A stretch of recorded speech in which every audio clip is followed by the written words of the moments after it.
नमस्कार, दिन भर की बड़ी खबरों में आपका स्वागत है। मैं हूं शिवानी। आज की खबरों में बात होगी, क्या चुनाव आयोग के पाप धोने उतरी एनसीईआरटी, बच्चे पढ़ेंगे ज्ञानेश कुमार की वीर गाथा की, और संघ को हिलाने पर फुफकारती है भाजपा, खड़गे के किस एक्शन से आरएसएस खेमे में तूफान की। वही राम मंदिर घोटाले के 12 सबूत एसआईटी को देकर संजय सिंह ने लगा दी क्लास की। साथ ही महाराष्ट्र में फिर सियासी भूचाल, उद्धव की बैठक से 23 एमएलए गायब की, और खबर के अंत में बात होगी, कॉकरोच पार्टी के समर्थन में उतरे राहुल गांधी, इस्तीफे से कम नहीं मंजूर। इसी के साथ आज दिन भर की सभी बड़ी और प्रमुख खबरों को जानेंगे विस्तार से। उससे पहले एक नजर सुर्खियों पर।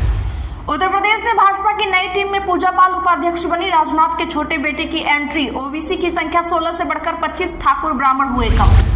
महाराष्ट्र में सियासी भूचाल, उद्धव ठाकरे की बैठक से 23 विधायक गायब, शरद पवार भी नहीं पहुंचे।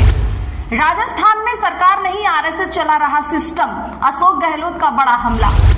राजा भैया के पिता उदय प्रताप सिंह समेत 13 नजरबंद प्रतापगढ़ में हर साल मुहर्रम पर करते हैं भंडारा, 12 साल पहले हुआ था विवाद। राजस्थान सहित 16 राज्यों में सीबीआई की रेड, डिजिटल अरेस्ट के 200 केस में गिरोह पर शिकंजा, 80 से ज्यादा ठिकानों पर छापे। शिक्षा मंत्री ने कहा, डोटासरा महामूर्ख और भ्रष्टाचारी। दिलावर बोले, यह चरित्रहीन के पवित्रता महिला पर आरोप लगाने जैसा रवैया, किरोड़ी सोना जैसे खरे। भारत में लागू हो कुरान के कानून तो दिक्कत नहीं, एनसीपी विधायक के बयान पर हुआ हंगामा, अब दी सफाई। विधानसभा में अप्पा को मत ढूंढो, तमिलनाडु के सीएम विजय को स्टालिन का करारा जवाब। भगवा से हरा हुआ राबड़ी देवी का नया सरकारी आवास, फर्नीचर शिफ्टिंग, इलेक्ट्रिकल फिटिंग का काम बाकी, सरकार ने 7 दिनों का दिया अल्टीमेटम। इंदिरा गांधी ने कोई पार्टी नहीं तोड़ी थी, आपातकाल का संजय राउत ने किया बचाव, किस पर साधा निशाना।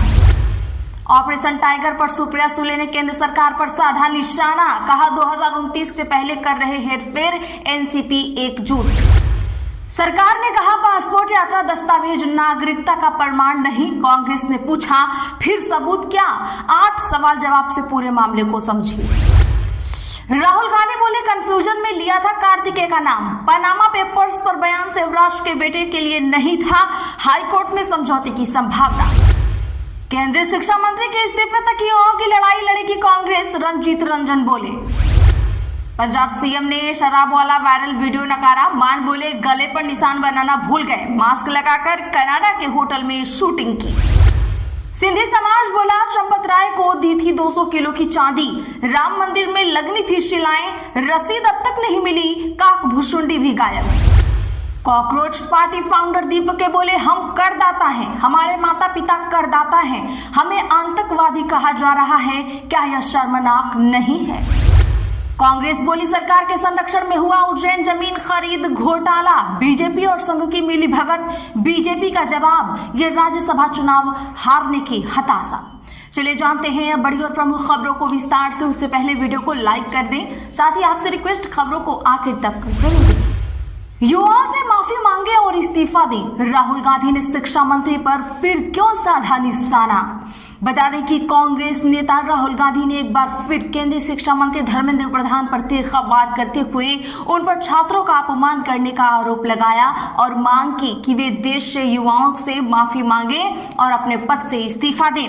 सोशल मीडिया पर साझा एक पोस्ट में राहुल गांधी ने आरोप लगाया कि केंद्र सरकार अहंकारी हो गई है और अब उन छात्रों को निशाना बना रही है जो अपने अधिकारों और निष्पक्ष परीक्षाओं और रोजगार की मांग उठा रहे हैं।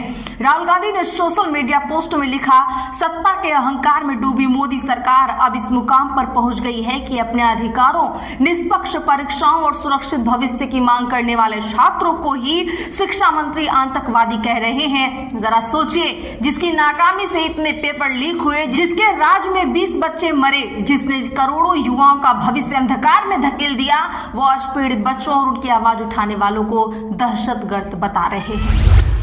आरएसएस से सवाल पर तड़प उठती है भाजपा, प्रियंका खरगे का बड़ा हमला। बता दें कि कर्नाटका के गृह मंत्री प्रियंक खरगे और राष्ट्रीय स्वयंसेवक संघ के बीच चल रहा विवाद अब बेहद गर्मा गया है। खरगे ने सोशल मीडिया प्लेटफॉर्म एक्स पर भाजपा और आरएसएस को आड़े हाथों लिया। उन्होंने भाजपा को आरएसएस के हाथ की कठपुतली करार दिया है। बता दें कि प्रियंक खरगे ने तंज कसते हुए लिखा है कि जब भी आरएसएस से कोई सवाल पूछा जाता है तो तड़प भाजपा उठती है, और उन्होंने कहा कि जब भी कोई संघ की जवाबदेही पर बात करता है तो भाजपा पूरी तरह से अपना आपा खो देती है।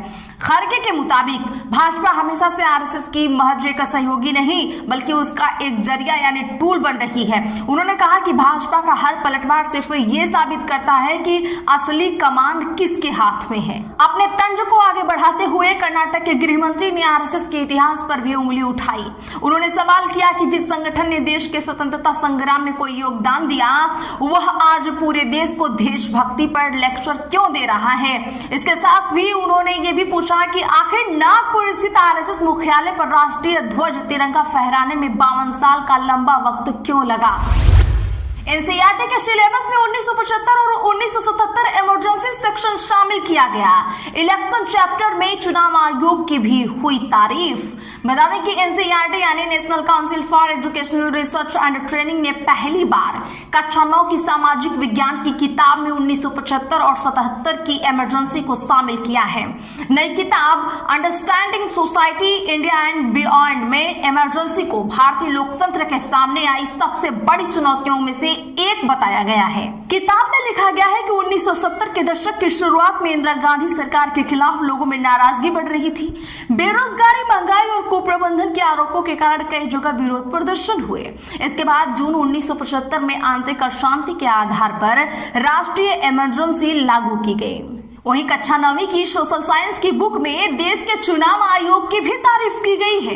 बुक में कहा गया है कि भारत में चुनाव कराना दुनिया के सबसे बड़े कामों में से एक है। इसके बावजूद चुनाव आयोग निष्पक्ष चुनाव कराने की कोशिश करता है। नई किताब understanding society India and beyond part 1 के इलेक्शन चैप्टर में बताया गया है कि इतने बड़े देश में चुनाव कराना अपने आप में चुनौती है। इसके अलावा फेक न्यूज, गलत जानकारी फैलाना और मतदाताओं को डराने धमकाने जैसी समस्याएं भी सामने आती हैं। इससे निपटने के लिए चुनाव आयोग आरपीए कानून, आदर्श आचार संहिता, ईवीएम, वीवीपैट और मतदाता जागरूकता अभियानों का इस्तेमाल करता है। संजय सिंह ने 12 मिनट में एसआईटी अध्यक्ष को 11 सबूत सौंपे। जी हां, बता दें कि अयोध्या राम मंदिर चढ़ावा चोरी मामले की जांच कर रही एसआईटी को आप सांसद संजय सिंह ने जमीन घोटाले से जुड़े सबूत दिए। संजय सिंह ने आज लखनऊ में एसआईटी के अध्यक्ष विजय विश्वास पंत के ऑफिस पहुंचे। वे करीब 12 मिनट तक कमरे में रुके। संजय सिंह ने बाहर आकर कहा, राम मंदिर में जमीन घोटाले के 11 कागजात मैंने एसआईटी को सौंपे। उन्होंने कहा, एक एक कर सब सामने आ रहा है। पैसे की बरामदगी हो चुकी है, चढ़ावे में चोरी के तमाम साक्ष्य मिल चुके हैं, फिर भी अब तक कोई जेल क्यों नहीं गया, किसी की गिरफ्तारी क्यों नहीं हुई, कोई एफआईआर अब तक क्यों नहीं दर्ज हुई। यह बेहद हैरान कर देने वाली बात है। महाराष्ट्र में सियासी भूचाल, उद्धव ठाकरे की बैठक से 23 विधायक गायब। महाराष्ट्र की राजनीति में एक और बड़े भूचाल के संकेत मिल रहे हैं। महाविकास अघाड़ी गठबंधन में सब कुछ ठीक ठाक नहीं चल रहा है। बता दें कि बुधवार शाम बुलाई गई गठबंधन की एक अहम रणनीति में बैठक से 60 में से 23 विधायकों ने दूरी बना ली। विधायकों के अलावा इनमें शरद पवार जैसे बड़े नाम भी शामिल हैं। हाल ही में उद्धव ठाकरे गुट के 6 सांसदों के एकनाथ शिंदे गुट में शामिल होने के बाद अब विधायकों की इस गैर मौजूदगी ने गठबंधन के भविष्य पर बड़े सवाल खड़े कर दिए हैं। इस मुश्किल घड़ी में उद्धव ठाकरे का भी दर्द छलक पड़ा है और उन्होंने पूछा है, क्या हम सच में एक साथ हैं? यह बैठक मुख्य रूप से मानसून सत्र के लिए रणनीति तैयार करने के मकसद से बुलाई गई थी, लेकिन इसमें कई बड़े नेता नहीं पहुंचे। राष्ट्रवादी कांग्रेस पार्टी के मुखिया शरद पवार और उनके वरिष्ठ नेता संजय पाटिल इस बैठक में शामिल नहीं हुए। बताया गया है कि वे निजी कारणों से उपलब्ध नहीं हो पाए। कांग्रेस नेता नाना पटोले और विजय वडेट्टीवार भी बैठक से गायब रहे। वडेट्टीवार के कार्यालय की ओर से जानकारी दी गई है कि वे अभी अस्वस्थ हैं। उत्तर प्रदेश भाजपा की नई टीम में पूजा पाल अध्यक्ष बनी। राजनाथ के छोटे बेटे की हुई एंट्री, ओबीसी की संख्या 16 से बढ़कर हुई 25। विधानसभा चुनाव से पहले उत्तर प्रदेश में आज भाजपा की नई टीम का ऐलान हुआ है। 64 पदाधिकारियों की इस लिस्ट में 52 लोगों को प्रदेश कार्यकारिणी यानी प्रदेश टीम में जगह मिली है। इनमें 19 उपाध्यक्ष, 19 मंत्री, 8 महामंत्री और 6 मोर्चा अध्यक्ष शामिल हैं। इसके अलावा 6 क्षेत्रीय अध्यक्ष, 3 कार्यालय मंत्री और 3 अन्य पदाधिकारी भी बनाए गए हैं। सपा से बगावत करने वाली विधायक पूजा पाल को उपाध्यक्ष बनाया गया है। रक्षा मंत्री राजनाथ सिंह के छोटे बेटे नीरज सिंह की भी प्रदेश टीम में एंट्री हुई है, उन्हें उपाध्यक्ष बनाया गया है। इसके अलावा प्रतापगढ़ के रोहित मिश्रा को युवा मोर्चा का अध्यक्ष बनाया गया है। यूपी भाजपा अध्यक्ष पंकज चौधरी और महामंत्री संगठन धर्मपाल सिंह को मिलाकर अब 54 लोगों की टीम हो चुकी है। ठाकुरों की संख्या 7 से घटाकर 6 और ब्राह्मणों की संख्या 8 से घटाकर 7 कर दी गई है। इसके अलावा 4 भूमिहार, 3 वैश्य और 1 श्रीवास्तव को जगह मिली है। वहीं एसटी में 7 लोगों को जगह दी गई है और एसटी में 1 लोग को जगह मिली है। राजस्थान में सरकार नहीं, आरएसएस चला रहा सिस्टम, अशोक गहलोत का बड़ा तंज। जी हां, राजस्थान के पूर्व मुख्यमंत्री अशोक गहलोत ने आज दिल्ली रवाना होने से पहले भाजपा सरकार, आरएसएस, एंटी करप्शन ब्यूरो यानी एसीबी, भ्रष्टाचार और कानून व्यवस्था को लेकर तीखा वार किया है। मीडिया से बातचीत में अशोक गहलोत ने आरोप लगाया कि राजस्थान में वास्तविक सत्ता मुख्यमंत्री के बजाय आरएसएस के हाथों में है और सरकार के महत्वपूर्ण फैसलों पर उसका प्रभाव साफ दिखाई देता है।